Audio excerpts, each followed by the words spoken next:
This is GT racing right now. He's got traction, he's got everything outside of both of them! Maloney! Oh, he's taking Anderson! Anderson's up top! Oh my god! Oh. Big crash! Oh my goodness, half the field's gonna get rolled! It's very close. These guys are want to make their way through the field very quickly. Oh, there we go! Oh no! That's massive! This is it! This is over! I can't believe this! Oh my god! God, what?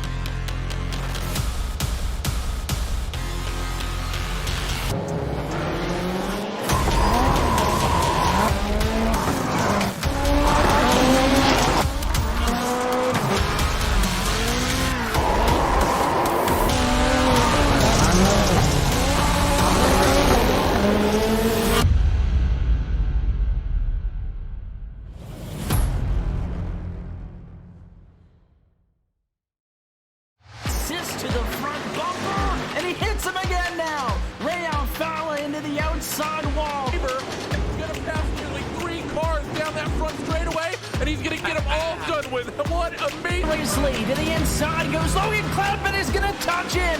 Pit press sideways. What a save! Look to the outside as Trunkett goes off. De Jong into second place. Going for the switchback. Oh, pinpoint driving. Is howling down to the inside. I tried, there's contact though. Slide left of the racetrack. Chris Benner drives it back down underneath, and he takes that second spot right back. Joker goes to Garrett Lowe. Garrett Lowe should take victory with all that contact. He's going to try and make the move around the outside the parabolica. That's not going to work, but he's going to try and get the cut back here. Get the run out the parabolica. That's beautifully done there. Michael Schumacher, there's a little bit of door banging as well.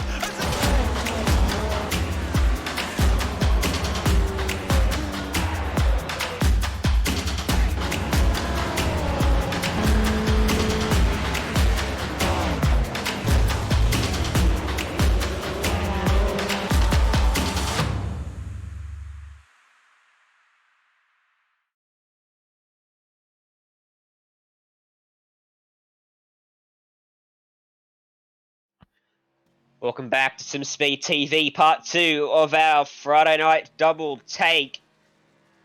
Part 2 takes us to the NASCAR Gander Outdoors Class C Fixed Truck Series from Chicagoland Speedway, the track that never stops turning left. I say that because the back straight is not straight, it is curved, so you do have to keep a bit of steering and put in all the way around, and of course the tri-oval, as we know, is one big turn as well, so a little bit harsh on tyres, but it's a very fun track, this facility, because you can go almost flat out. The racing is very close here in these trucks, and Simon alongside me for this one, Simon Mizomo, and my name's Ryan Jones, and of course Jake Kennedy, unfortunately behind the scenes. So Simon, you said yourself, you're really looking forward to this one. I am absolutely 100% looking forward to it.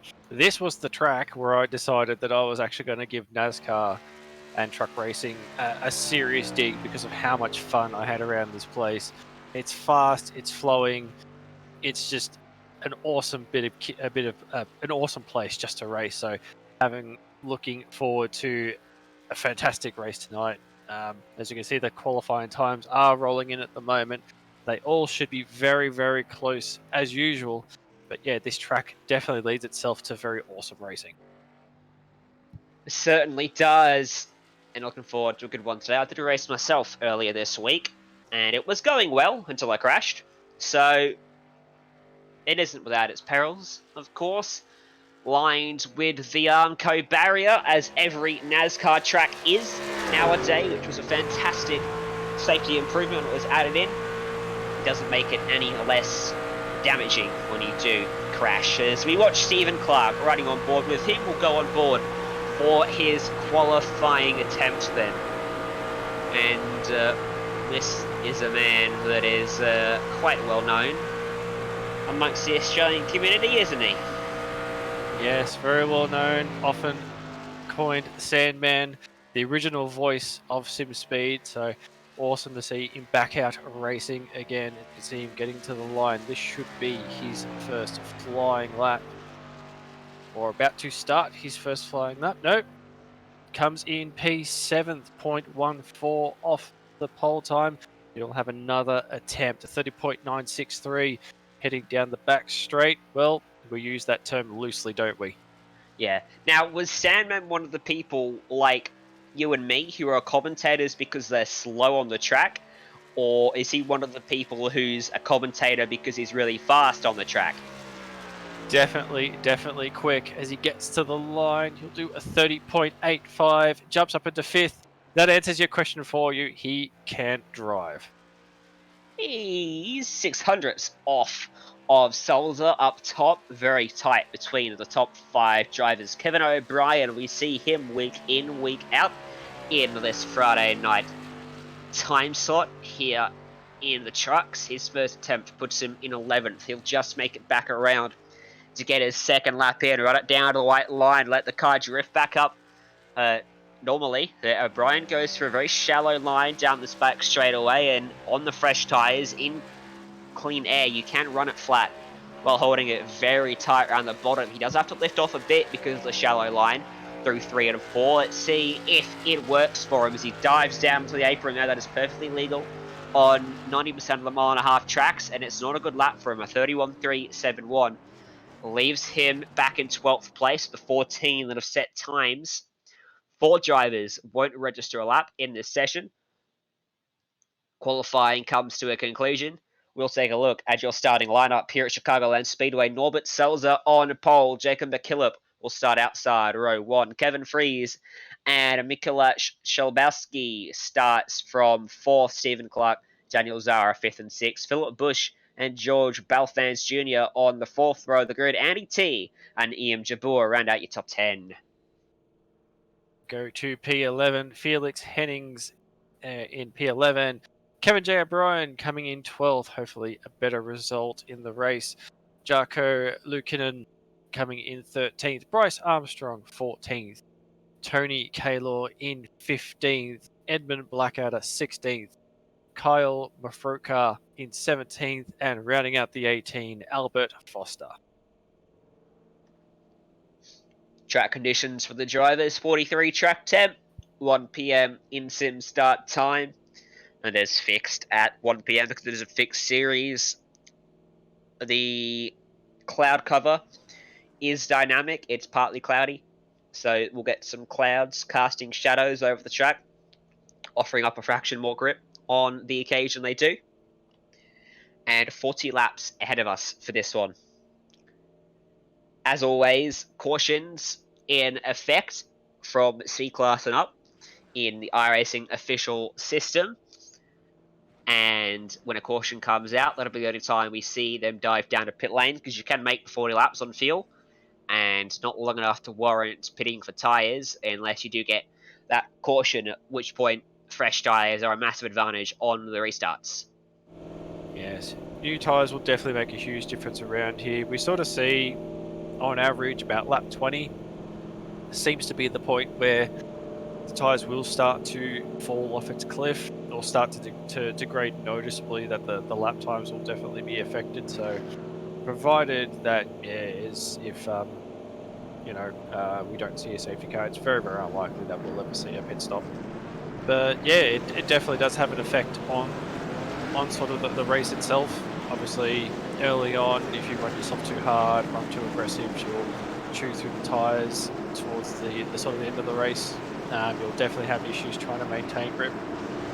Chicagoland probably not from memory, not as aggressive as some of the other tracks that we do go to.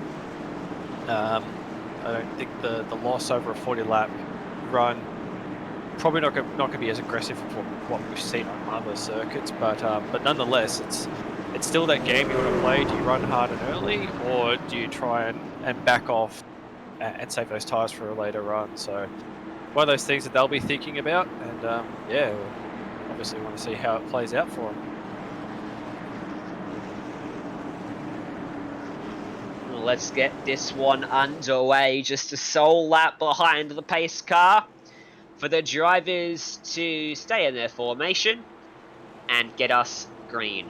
Pace car will dive down out of turn number 4 here at Chicagoland Speedway. We go racing as McKillop will control the field. Green flag in the air, and we are racing. Huge run at the back from the number 3 driver. That is Bryce Armstrong, who picks up half the spots available to him. His contact in the background, you saw it there. Leoconin got turned, caution comes out. And it appeared to me that up front, McKillop waited a little bit after the green flag, actually, to go green and jump on the throttle. And everyone was very nice in not going by him. Your back of the field, though, were a bit more racy to get into the racing action, and they caused a bit of a mess. Yeah, that was a...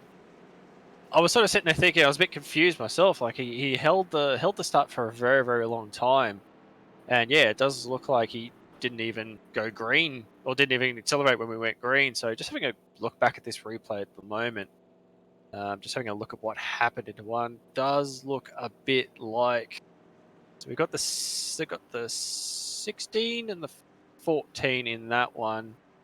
Not sure if he was aware. Yep, so 16 to 15 doesn't look like if he was aware that the car was below him that caused that incident. So bit of a obviously probably didn't help by the initial start. Just obviously, yeah, the whole field just sort of checked up, especially in the midfield. So see how they go. Obviously, the caution came out straight away, so I would not expect anyone to really make a pit jump for the lane. Those with damage might actually make the run into the lane, but I don't really expect anyone else to. But yeah, it looked like Bryce Armstrong was the one that, yeah, the number 3, managing to pick up 9 spots on that restart. So he timed that one perfectly. Just going through, trying to find one of the lights on the catch fences that light up green or yellow, depending on the track state, to see when the green light actually came on, as opposed to when our race leader went. Here we go, I found one. Yeah, so he went after the green light came on, and not, after as he's reacted to it coming on. He did wait a little bit in going, so Armstrong realised that he was going to go on green, waited for the green light to come on, and then went for it, because you can pass on the outside of your line once the green flag is flown. Yeah.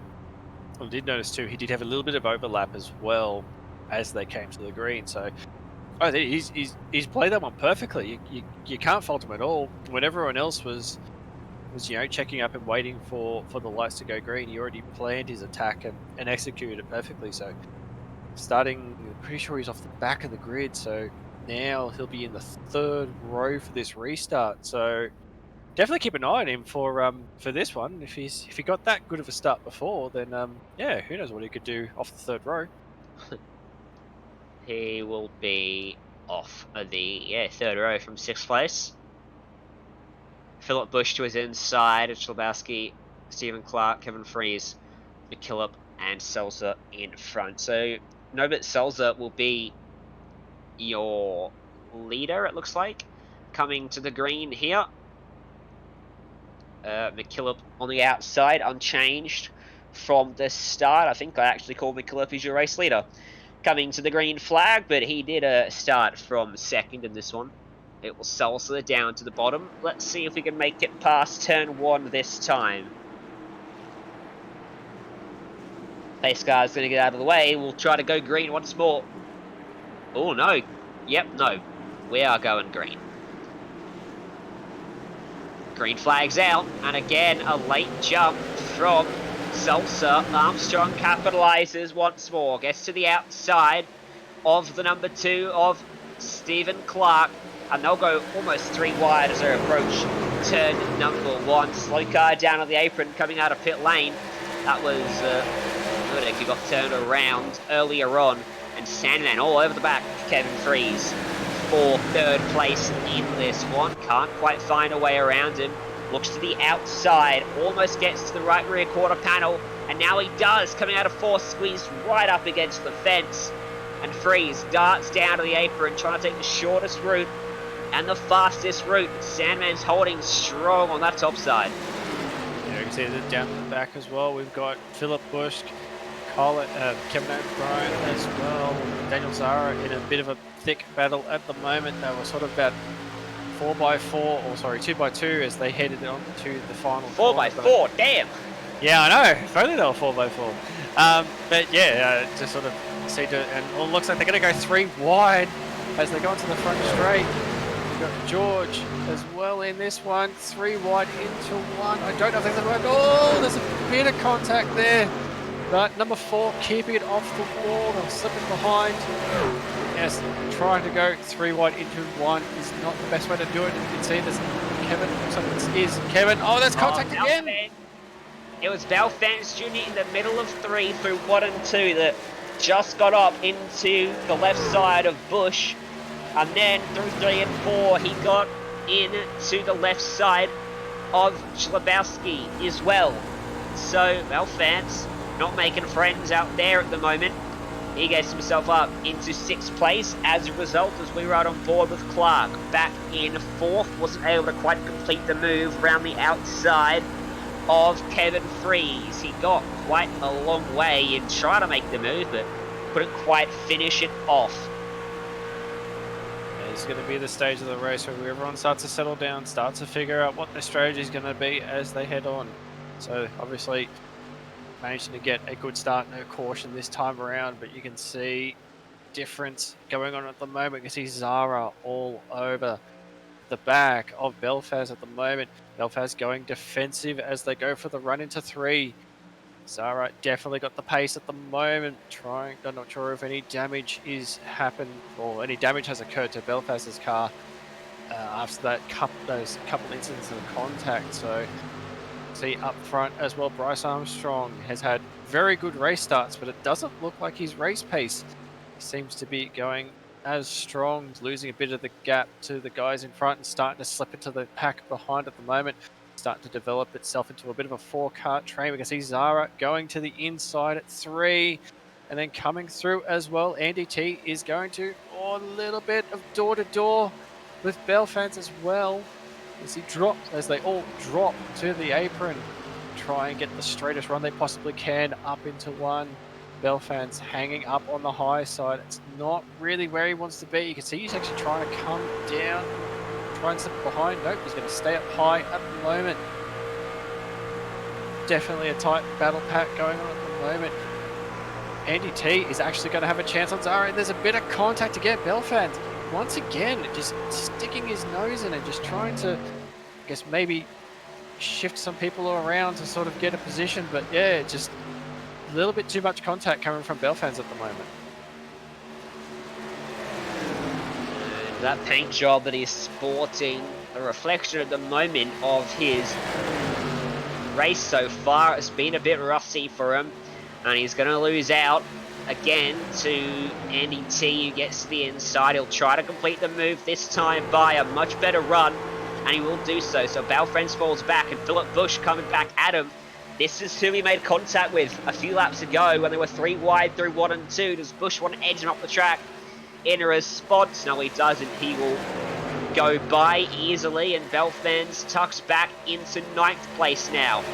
As we look back up to Bryce Armstrong, and in fact Jacob McKillop, Stephen Clark still battling away for 2nd. So Clark's got by Kevin Freeze and is closed up to the back of McKillop.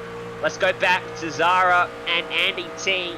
Bump drafting down through the tri-oval, and T looks to the outside, now looks low. That ain't him, that's another car. What do you, there you go, Jay, there you go. So T's on the bottom side, down the back straight, couldn't quite finish the move, and now here comes Bush to the bottom side of the racetrack, and T runs very wide through 3 and 4, relinquishes the spot, and Belfans comes right back at him. Yeah, Belfans taking opportunity there. Andy just here dropping up way too high. It's very hard. Obviously, the higher you go, the more track you've got to cover. He's gone up high there again. So he's going in, as you can see, the battle for second and third is going off at the moment. So we can see second, third.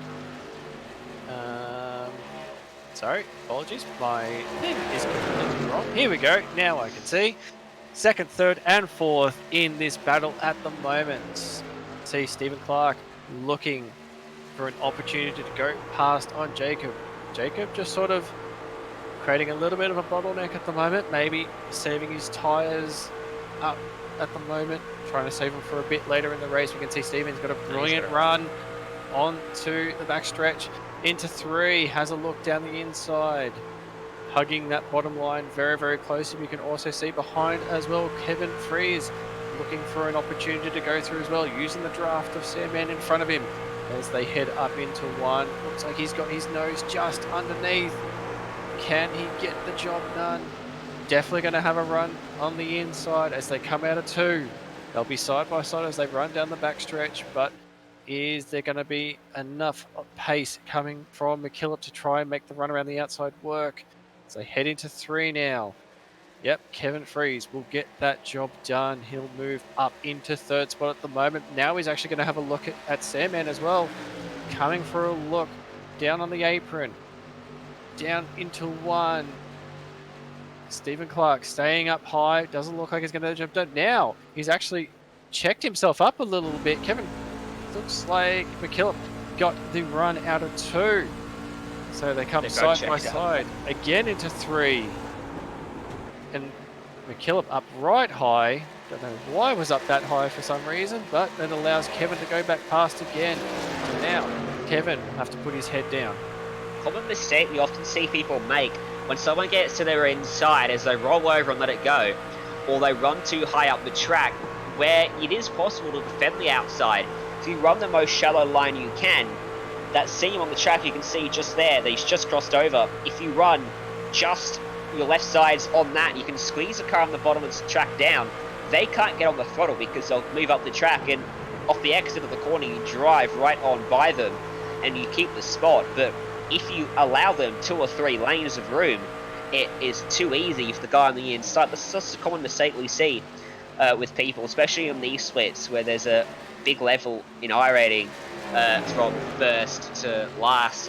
Whereas NIS maybe we see all the drivers in and around the 5,000, 6,000 range, all running each other extremely tight on the racetrack, not giving each other much room, as Belfans will give a lot of room there, but he has a different strategy in mind. He wants the crossover, so he cuts back in the middle of the corner, drives it as straight as he can from the middle to the exit, down the track, uses the banking for his advantage, uses the tri-oval for the short route as well, and just couldn't get to the left rear of Albert Forster, who ran a great line through 1 and 2 that time. Belfans got loose, and NET, for not the first time today, gets to the inside of that rusty car, down into 3 and 4, takes it away. Yeah, that'll do it. So Andy will probably try and get low and try and protect that spot as they make the run into 1. Absolutely, he is doing that. We can see back up front, the battle is continuing. Kevin Freeze, Jacob McKillop going side by side yet again as they come out of 2. Just noticing as well, Bryce Armstrong, when all that was happening, he just slowly chipping away at those lap times and managing to pull the gap. He's going to go to the inside as well on Kevin Freeze, and he'll get that job done as well. So that lack of pace we saw from Bryce Armstrong, was that the strategy to save the tyres, to give himself a bigger opportunity later on in the race? As you can see, they're on lap 23. They're just over the halfway mark. Bryce looking to capitalise on this pace that he's got at the moment as they come out of 2. Beautiful run out of 2. You can see he's already starting to edge up alongside McKillop as they head into 3. Going right down low against the white line. He'll get the job done beautifully even before they get out of 4. Job done, gets to the bottom line. Now the next one up the road, Stephen Clark. So plenty of pace coming from Bryce Armstrong at the moment. And as we get towards lap 25 and lap 30, that's when you're going to see the people that have been nice on their tyres start to surge back forward through the field. Wonder if Daniel Zara has been looking after his tyres as he gets to the bottom of Philip Bush, or at least tries to, through turn 3. But Bush running that line, if you do run a lane up the racetrack, there is speed to be found up there. If you do it right from lap 1 as well, you can actually save your tyres reasonably well. So the line that Bush is taking, working well for him. Just got to be careful that you don't use too much steering input as we go back up here in the battle for second. Up the inside goes Armstrong, and he'll take away the second spot. And Clark goes back into third. McKillop watching on from fourth behind him. So Armstrong now into second. I wonder how much pace he has got, whether he can start to run down Norbert Sulzer, who has a 4.1 second margin out front. He's not been challenged so far. 15 laps left in this race for Armstrong to try and close it in if we stay green. Yeah, be keeping a close eye on Norbert Zelzer's lap times at the moment. I don't think he's looking threatened. He's managed to keep a good pace going. Even now, he was second fastest than that last time round, so the pace is definitely there in the car. As we can see, Stephen Clark again under attack from Jacob McKillop again as they run into coming in out of 2 as they head on to the back stretch. Doesn't look like there's going to be a chance to make a move into 3, just line astern at the moment coming into 3, but pace at the moment coming from Bryce Armstrong using every inch of the track. Then again goes up the inside. McKillop looks like as though we look to get the job done into 1. Side by side as they go. Got far enough for front. I don't think Stephen Clark will be able to hold that position. No, he's going to prove me wrong. He's going to stay there on the outside as they run down the stretch into 3, side by side. Now, can Clark get down low enough to minimize? No, he won't do it, but he'll beautifully slot in behind and got a nice run as well. He drops to the apron on the inside. Looks like he's going to do the switchback. Very close. Coming back up on the apron. Still on the inside as they go side by side, but looks like McKillop might actually hold this spot right in the midline, as Ryan was saying. And he's got the beautiful run out of there, out of 2.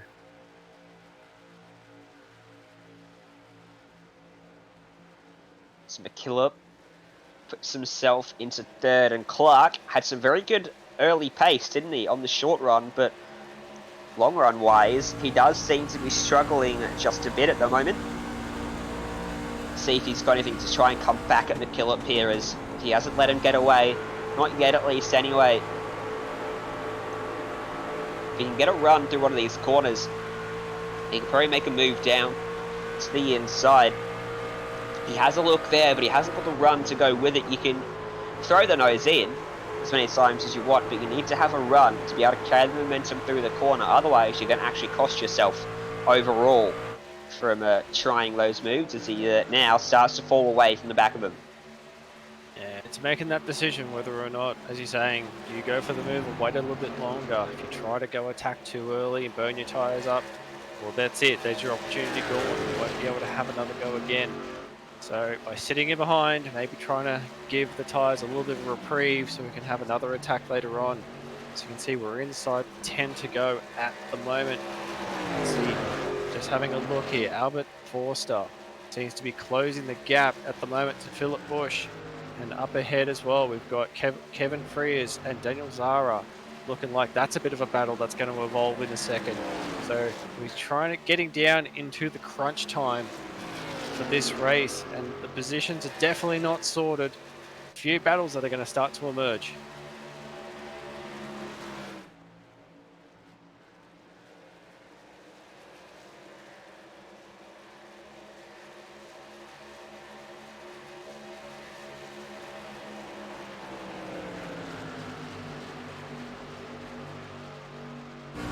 Still looking at the moment between Kevin Frears, Daniel Zara.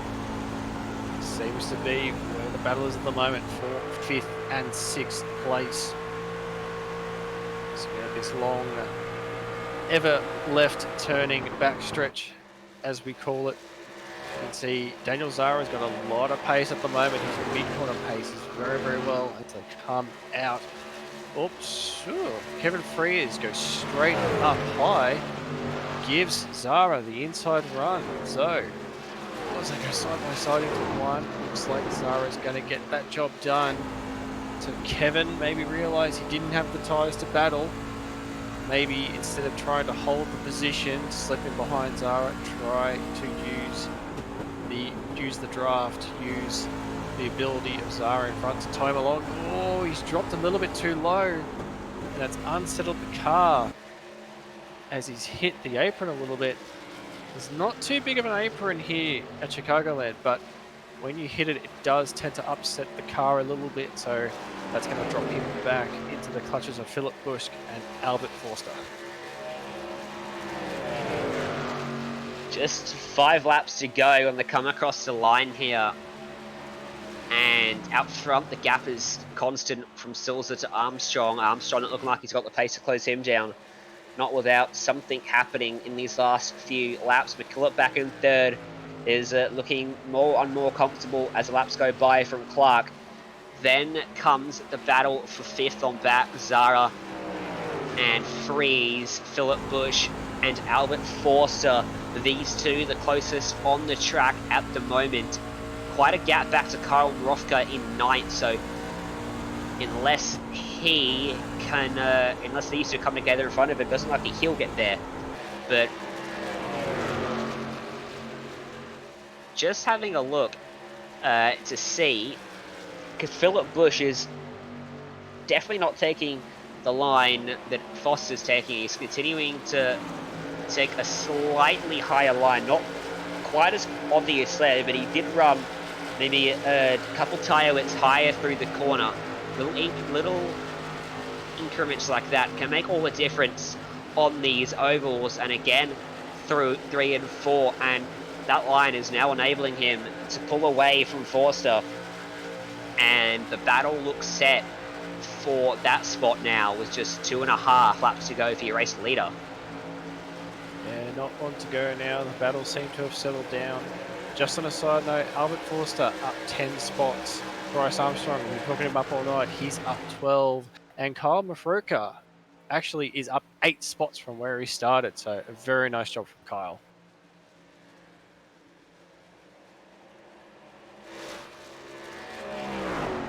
Yeah, he's done a great job so far. Not quite the 14th to 6th that Armstrong did in 200 meters, but still a great try from him as Norbert Selzer all the way out front is looking comfortable as he comes out of turn 4. White flag in the air up on the flag stand for him one more time around here in Chicagoland Speedway. 4-second plus margin for him over Bryce Armstrong. He can afford to cruise around the final few half mile and a bit of this racetrack. And he's been dominant. Started on pole, fended off the race start well. Restart went very smoothly for him. He's edged out very nicely in this race. And Norbert Selzer will win here at Chicagoland. Yeah, very, very controlled drive. As we can see, everyone getting to the line at the moment. Doesn't look like Daniel Zara was able to get over. But Bryce will come home. As you can see, oh, there's a bit of going on between Andy T and Balfans as well. Not sure what was going on. Balfans were very, very, very sideways coming out of 4. Looks like Andy's got position there. So not quite sure what happened coming out of there. Got a replay up on the screen thanks to Modem Simulation. Balfans down on the bottom of the racetrack, out of turn 4. What? I don't understand what just happened there to George. That was odd. He got down onto the apron and then the car turned right. You'd expect the slide to happen there. It didn't. And yeah, he just lost it, oddly enough. It's like he actually just caught like the very last little bit of apron. Like you could sort of see where the pit entry line is. And he's caught it just a bit before that. So he must have caught like the last little bit of apron there, which was just enough to get him sideways. Let's look at the results then. Norbert Salter won by 4.8 seconds in the end from Bryce Armstrong, who started way back in the field. Jerker McKillop, Stephen Clark, 4th, 3rd and 4th. Daniel Zara in 5th. Kevin Fries, Philip Bush, Albert Forster, Kyle Rofka, and Andy T running out your top. And we go to P11. George Balfens in the wars tonight. 12th, Felix H. Hennings. 13th, Kevin J. O'Brien. Edmund Blackadder coming home in 14th. Ian Jabor, 15th. And then we start looking at our DNFs. I'm not sure how Ryan said it earlier, but McCallage. Oh, geez, I'm just ruining that one at the moment. Coming home in 16th. Jacko Lukanen coming home in 17th, and Tony Kaylor 18th. And that will wrap us up then for our Friday night double take here on SimSpeed TV. Still plenty more coming up for us though. So make sure you go and like us on social media at SimSpeed Esports Network. And also go and like iRacing while you're at it as well. Race for Relief tomorrow. Racing for a good cause for Bushfire Relief. And Panorama's Drivers Club as well. They'll both be on the SimSpeed YouTube channel. So make sure you subscribe to that. And you won't miss a moment here on SimSpeed from myself, Ryan Jones, and Ms. Simon Mizomo alongside me, Jay Kennedy, behind the scenes. Thank you for tuning in, and we'll see you next time.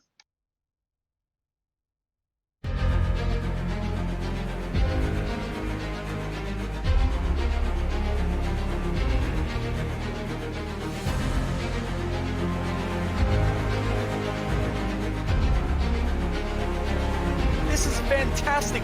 This is GT racing right now. He's got traction. He's got everything outside of both of them. Maloney. Oh, he's taking Anderson. Anderson's up top. Oh my God. Oh, big crash. Oh my goodness. Half the field's going to get rolled. Second very close. These guys are going to want to make their way through the field very quickly. Oh, there we go. Oh no. That's massive. This is it. This is over. I can't believe this. Oh my God. God, what?